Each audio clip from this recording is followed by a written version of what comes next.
Hello, my brothers and sisters on the Dragon's Path. My name is Tim Heijer, and I believe in dragons.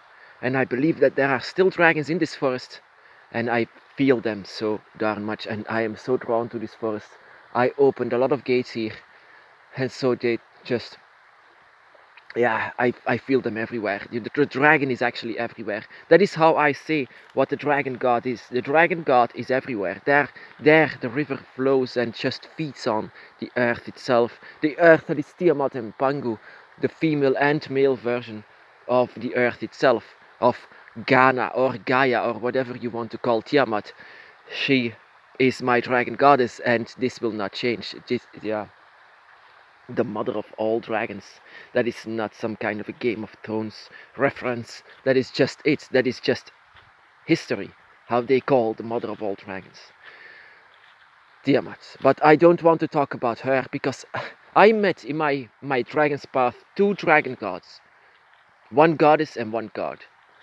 And the first one was Tiamat, like I said. And that, oh wow, an amazing, beautiful experience. Like you finally see a mother, your mom. You know, so you feel so safe when she is with you. I know in the story she looks more like a warlord, but in fact, if you encounter Tiamat, Tiamat is such a kind and sweet entity that is related to you, and you just want to you just start crying once you first feel and encounter Tiamat or Ghana or Gaia or how you want to call her. I just called her dragon because she had the image of a very beautiful dragon, and she was always portrayed as something so nasty and vile, but it's not. She was the one that balanced everything in nature. That she was actually the one that laid herself down, just like her male counterpart, and just grow. But I didn't want to talk about her because, and yeah, of course, for example, for my second visit from the dragon god was Leviathan, and that was totally different. That was 100% different. That was a boss, a strict boss, someone that is also related to your draconic energy, but much more than that. Um, Leviathan was the waters that feeded Tiamat. Without him, there is, of course, the stories say that the water on this earth is actually the blood of the dragon, and these are the veins actually that go in the body of the dragon, the body of Tiamat, still. And I can still feel that, and that is just Leviathan that swims in it, so that he takes care there is a bloodstream in still in it, that still the dragon is alive. But I didn't want to actually talk about them, just to continue. I wanted to talk about a dragon god that I didn't encounter, but felt from a distance. I still feel him, by the way, from a distance. And it seems that he has a lot of children on this earth. He still makes children. It's amazing. But this dragon in particular is not born as a god, but was actually made a god. Made a god by gods that I actually don't know, but he was made a god. He was not born a god. One of you know, Tiamat, Pangu, Leviathan, Quetzalcoatl, they are not born as a god. I mean, they are born as a god. They are actually not born. They were always there. They were always here. Um, but not this god. And this god had a lot of children. I mean, I encountered so many children, and they were just as hot as he. And this is how the dragon is portrayed. Only on this dragon, not on Tiamat, not on Pangu, not on Leviathan, or not on Quetzalcoatl. Um, this is actually the dragon that always is seen in games, in videos, in movies, in stories. This is how they are seen, the dragon, as a fire-breathing dragon. And this all comes from Fafnir. Fafnir, the fire-breathing dragon. That is also how they portrayed the dragon, because this was the most feared one of them all. You know, before Fafnir and the stories of that, the dragon was well honored. Well, the dragon was actually worshipped even. Tiamat was worshipped in Babylonia in the Mesopotamian times, And then Quetzalcoatl was worshipped in Mexico, and all the Aztecs were just kneeling down for him.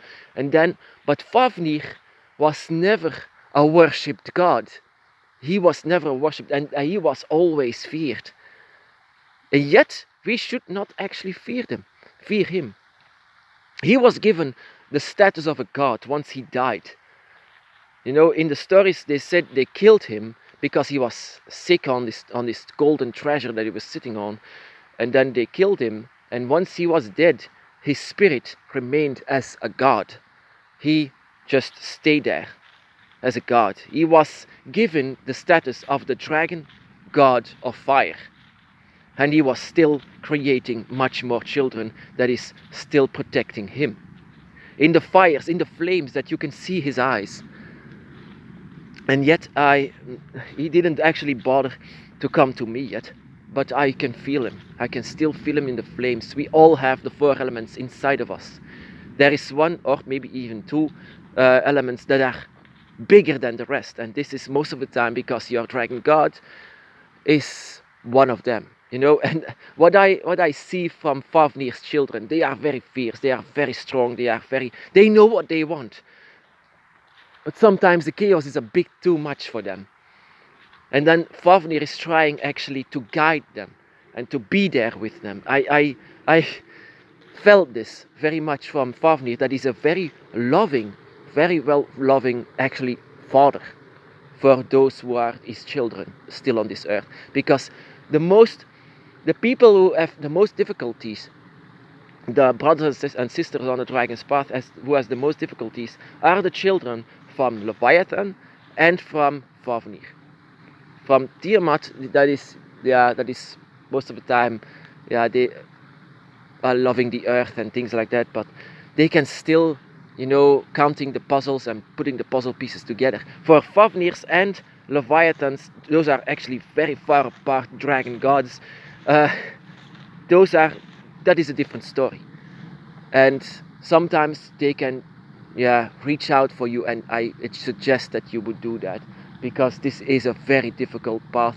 You know, the hot flames of Fafnir sometimes burns too much for them, and of course these people can resist the fire, they can be in the fire, they are with fire, they are one with it, they are the fire breathing dragons, and because they are awakened from Fafnir. Fafnir was, like I said, not born as a dragon god. He was giving the dragon god status, which means that he has the most experience like we have on this earth. He had seen fear, he had seen death, he had seen pain. Unlike the other dragon gods, he has seen everything that a mortal had.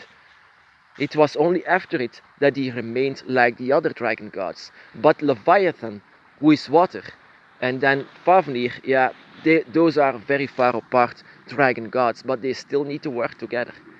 In the end, water wins, of course, from fire. Water always has the upper hand. Water also feeds the earth. Without water, there is nothing. That is why Leviathan claims this element for him. Because he is the strongest and the oldest, most ancient. So if Leviathan, if Fafnir is your dragon god, if you discover that the flames, that you are one with it, that you can see the eyes of the dragon in the flames, then I suggest that you go on and you just try to find further on what you can do, what your abilities are in the flames of Fafnir. That what kind of dragon fire that is inside of you, that you have to discover. I also had to discover it, but there is no flame within me. I didn't had Fafnir's ability to do this. And with fire breathing, I feel, I mean this fierceness, and some people actually a bit fear you, but not only fear them, but also that you are a healer, that your energy heals people, but also burns them if they push you too much. And this is also because of your dragon god Fafnir. If this is your dragon god, that actually the dragon is feared, and how we see the dragon today as the fire-breathing dragon as we see now in movies and videos and games and stories and everywhere. Because Fafnir was the last story of the dragon. The last story that is made from the real dragons. And of course they actually abused this story, the last story of the dragons. It's a bit sad actually. And they changed actually the story because it was in fact Fafnir that was protecting his home.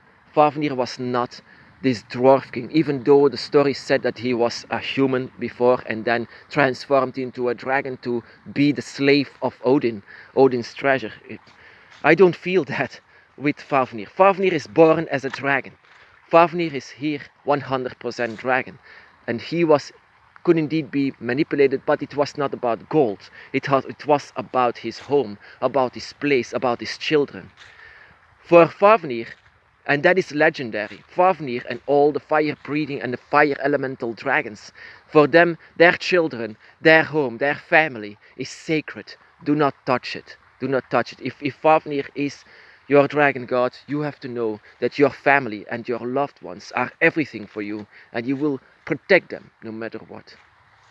And this is actually the last story of the dragon that they have seen in a different kind of way, but this is in fact the one true dragon story that is actually remade to make it more interesting, and so the dragon was feared. But there is nothing to fear for a dragon that just wants to protect their loved ones. My brothers and sisters, be blessed.